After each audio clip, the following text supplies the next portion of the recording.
so I just got home. My daughter and I just went to pick out some prom dresses. We homeschool, but she has 2 proms to go to. And so I'm super excited. She just found, you want to show, a dress that she loves, which I think was just made for her. It's so perfect. It is so perfect. And she got her pearls. So beautiful. So we got 2 dresses. So not only one and then a green one, but anyway, guys, if you homeschool, you can still go to proms and things like that too, which is great. But today I'm going to do some seeds and I'm going to take you along with me. Okay, y'all, I just got home and my husband set up the table for me to have ready because this is one of the most beautiful days that we have not seen in a very long time. Even though we're entering spring now, where we are, we had snow like 3 times this last week. Yesterday, our ground was covered in snow. Thank God for the sun today. So I wanted to take advantage and plant. I wanted to plant 6 to 8 weeks before my last frost date, but with all the winter and stuff, I was just thinking, who knows what the weather is going to be like here. And I don't want to have, you know, my plants growing inside and not having enough nutrition, and then they get leggy and then they're just, you know, not healthy. So I figured I would knock off some of those weeks and just kind of fill up now. And so a lot, you know, I always save my trays. And so a lot of people will start with small seeds, you know, seed holders. These are smaller, which I'll probably do for herbs and things like that. And mostly it's about space, right? Because when you start with a little, though, you quickly have to put in a bigger tray. And so I just want to bypass that time. I don't want to have to switch or change. So I'm just going to start with, you know, bigger right away. And so they can thrive. I don't know how much I'll fit in this section because I'm going to do it right in my laundry room. I bought a grow light or shop light. So hopefully that'll work well. And in a few weeks, we'll be able to go outside and plant. And so I have all my seeds here, and my husband actually filled up. I'll show you. This time I'm going to be using Coast of Maine, which is highly recommended. You know, I use Fox Farm as well, but I'm going with this to see how it goes this time. I do want to make sure that this is wet enough, so I am going to pour some more water in here. And actually, you can see, this is the first sign of spring on our homestead. My son picked me these, and I absolutely love seeing them here on the counter. With actually, these are teas from our homestead, the herbs as well. I saved them. And so I want to wet this. I don't want it too wet, but I do want it wet enough to keep the seeds moist to germinate. And then I'm going to fill these up and pray over all of my seeds. That's what we usually do. Honestly, we do this all the time as a family. So I'm sure when my husband and son get back home, I'm going to have them do some planting too. And my husband usually reads a parable about growing and seeds taking root. You want good soil, which is super important. That is the #1 thing. If you want a good, healthy garden, you need good soil.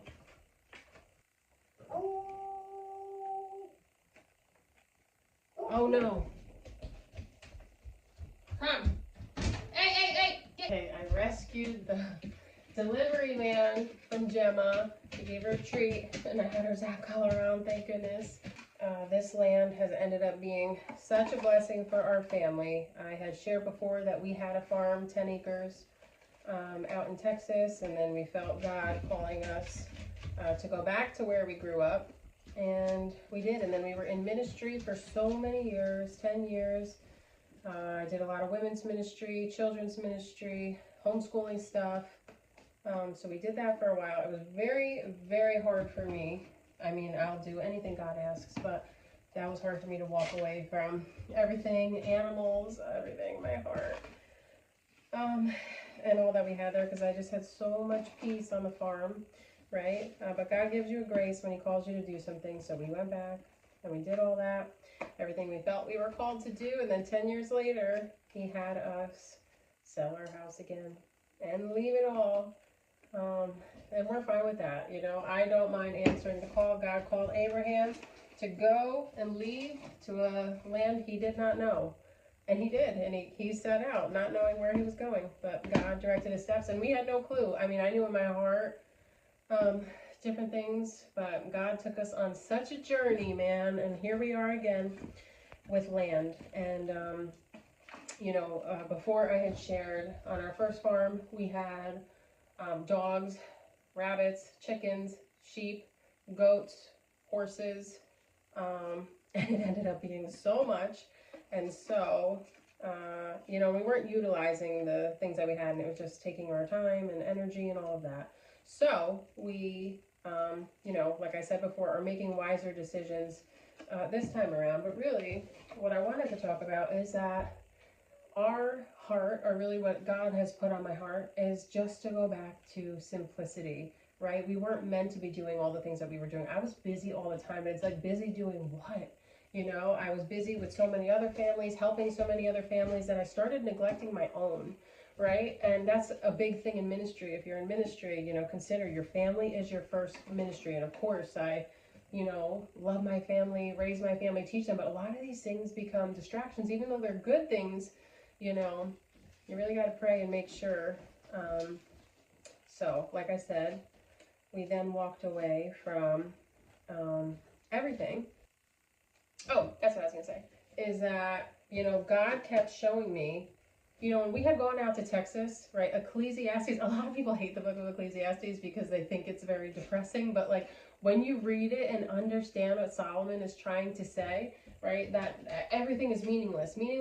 Solomon had so much wisdom. He had so much money, more than anybody. God had blessed him abundantly, right? And he said he's gone like every single route, searching the world and realizing it's all meaningless. And, several times throughout it, he says, enjoy life with your wife and just the simplicity. And, we just make it so difficult, and we think it has to be like all these different things. But sometimes it's just understand the providence of God, that he lines our lives up and we end up where he wants us to be. And, just have peace with that. Enjoy your family. And I just see so many families that really don't get to enjoy each other, right? It's like work, it's school, it's sports, it's separating. And it's like, when did life become so fast and so busy, right? And that's why my heart is all about going back to America's beginnings, where it's not all this. It's not all this rush and hustle and bustle, but families work together, right? Children's learned alongside their parents. It wasn't all this crazy. It was simple, right? Everybody knew how to grow their own food. It was just so different. Children were strong-minded. Like it's like there's like I hate to say it, like laziness today and things like that. But man, it can be so different. And so the last few years, he's had me really in the book of Ecclesiastes. And that's where you also get, there's a time and season for every activity under the heavens, right? And God takes us like all through different seasons. And so when we came to buy this house, actually, I can show you after, the gentleman said, I'm going to leave these pictures for you. And on the wall was the house in every single season. I was like, are you kidding me? And I said, there's a time and season for everything under the sun. And he was like, hey, isn't that a song? And I'm like, I know it is a song, and it's from, taken from that scripture. But I'm like, look at God is so good. He is faithful in every single season. He upholds his promises. But you know what? Sometimes on the way to those promises, it's not always going to be as easy or direct as you would like it. He usually takes us the long route, because that's how we learn lessons, and how he, strips us of our own junky junk and brings us back to his heart. So I'm wondering if I should I will use this tray, I think, because it has a bottom in it to collect, and it will be less messy. So anyway, that is what we're doing, and that is my heart, to teach people, like, it doesn't have to be crazy. You can have a simple life, right? So many people are after, money, and they think that that's where their peace and security is found. And I ain't just, but it's not. Like, there's so many things I want to do, and I read Proverbs 31 that talks about, that woman was working hard, she was bringing in income, but like, and I don't mind working, so don't get me the wrong way. But just when things turn into money, I get very like apprehensive. I don't like that. I don't like any salesman-y thing. I had even written books, but even I feel funny even selling those, and I shouldn't, because a worker is worthy of his wages, but I just, like always, I love to freely give. So I struggle with those things, and then I read about that, and I'm like, God, should I be doing more? Should I? And he just always gives me such a peace. In my whole life, I have seen, one of my favorite verses is, remember the wonders he has done. I cannot explain to you the wonders I have seen my whole life, even when I wasn't even living for him, the amount of times that he's rescued me and taken care of me, and then just how he provides for me all the time, right? When I was doing ministry, which I knew he had called me to throughout those years, I wasn't at a job, I wasn't doing other things, I was home taking care of my kids. God was supplying. And, right now, a lot of people, which I understand, are pulling their kids out of school, and, moms are worrying and struggling, wanting to provide for their families. But I will tell you this. He says in Matthew 6:33 that I got a palm tree! What? I got a palm tree! Oh, that's what it is? Yeah, pine. Oh, a pine tree? Pine? Let me smell it. How was it? Whoa! I named mine Bobby. You're already going. Mom, I named it. No, not at all. I named it Bobby. You did? So we signed up. Our library was doing something so amazing. They give, for Earth Day, I guess they give out free trees to kids. So I signed my kids up, and we didn't know what kind we were going to get. So we got 2 pine trees. How was it, babe? How was it at the library? Good. Here, guys, look. Very good. It's a cute little palm. Oh my gosh, you probably have to be so careful with those roots. I wouldn't keep touching them until we're ready to plant. Okay, They're delicate roots. I'm gonna plant it today. Okay, so I said my husband usually does this with me. Oh no! No, I haven't seen it. I saw your face. Not at all, really. Yeah? Mm-mm. I just figured, Thanks, well, Phil. you're with me. For free? Oh. I'm thinking I might actually plant the seeds outside because I can't miss a second of soaking up the sun. Oh, you mean just do it outside? Yeah. Yeah, you can. I may just plant them in there because it's just so beautiful. It's not as windy as we thought now. Was this setup okay for you? I love it. Even this water bottle you gave me. I figured to keep the things moist. So, is there anything special that you want to plant? I figured, obviously, I'm going to do the tomatoes and the bigger ones. Cucumbers. I want herbs I'm going to do in the littles. The only thing I want is, if we have it, Peppers. is the Amish paste tomatoes. Yeah, we do. Because we've never been able to get them to grow. They're the only ones I want to really see. Right now, I'm running low. That was all just the old soil we had. Oh, no way. So Okay. this isn't actually Coast of Maine. It is. I had Steve Coast, Jackson? no, Yeah, I you thought I had- had Fox Farm. No, you I had don't this. want tomatoes. I guess I did. I'm finding what I want. Okay. You had 2. They were a little bit smaller bags than this, though. Of that brand? Yeah. How interesting. So wait, did I have more in that box over there then? You have so many in this box. Okay. Ooh. Mom, it says Kaleidoscope carrots, all different colors. in But one. those we have to direct, so I don't want to do carrots. So again. what are you gonna do Mhm. when you run out of tray room? That's why I got this Hey, Mom, bottom that would one. be great for pizza. Spinach? Yeah. Oh.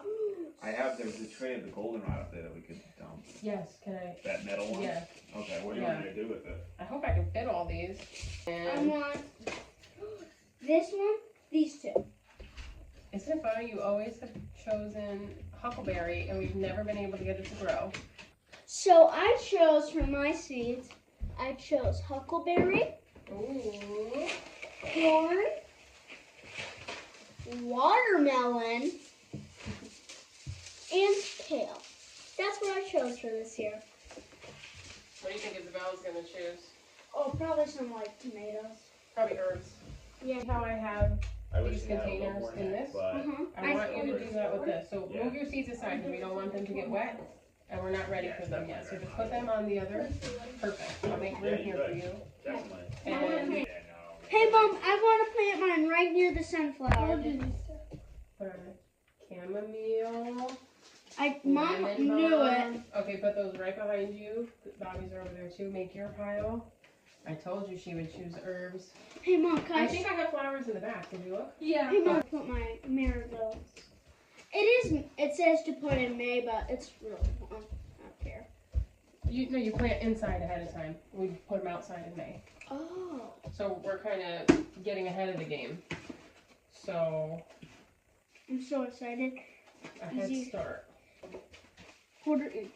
So very tiny. That's like there. But 5 to 8 days it takes to germinate or sprout. Let's germinate. What 5 do you think? days?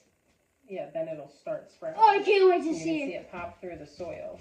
5 days? And it says 45 to 60 days to bloom to be a full plant. Okay, are we ready for the parable of the sower? Can I do this? Yeah. Okay, so Whoa, these are pretty. they are very pretty. The parable of the sower.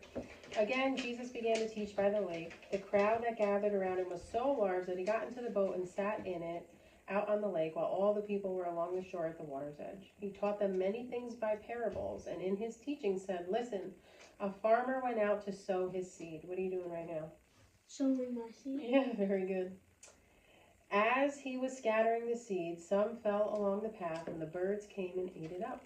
Some fell on rocky places where it did not have much soil. Hey Mom, I did it. I did my first watermelon. Very good. Make sure you write it on one of the sticks, okay? Okay. Let me just put these down. It sprang up quickly because the soil was shallow. But when the sun came up, the plants were scorched and they withered because they had no root. Other seeds fell among thorns. What do you think thorns do to a plant? Kill 'em? Which grew up and choked the plant, so they did not bear any fruit. Still, other seed fell on good soil. 30, some 60, some 100 times. So what was the one that bore fruit? Some fell on, look, Good soil. Good soil. good soil. That's important. Excuse Okay. me, Mom. Yes. I'm gonna go outside and plant this. You're not planting yet. You gotta wait. Please. Because we have to pick a spot. Huh? Mom, where can that Just look be? at how far, it's very close to the edge, or herbs. So you can just put like a little more. Excuse me, Mom. What is he doing? There is no plastic thing, babe. Getting them to follow him. Above, babe, the microwave. Oh, my. Look at the rooster. What is this out here? Yep.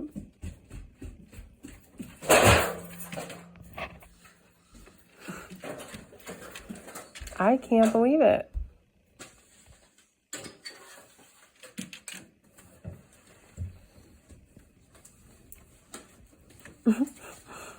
He's still going to chase Bobby. Okay, now I am back in my happy place. I love being outside, especially when the sun is out, because we haven't had that in so long, and it just brings me so much peace. I'm just finishing up some peppers. But I was sharing before about going back to simplicity and that peaceful Ecclesiastes life. And, you know, I'm so happy to see there are so many moms going back. You know, I see them leaving their jobs and starting to homeschool and take their kids home, you know, because of all the things that are going on in the world. And I totally get it. And I know that a lot of people are fearful. That is a big step of faith. To decide you're going to walk away from everything to be home for your family, and then kind of wonder, how are you going to provide?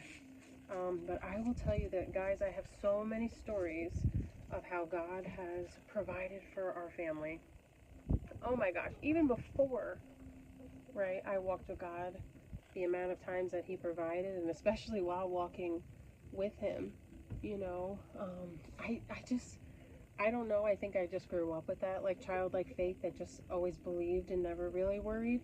You know, my husband wishes he has that sometimes. I know it's different for men, you know, worrying about providing for families and things like that. But even when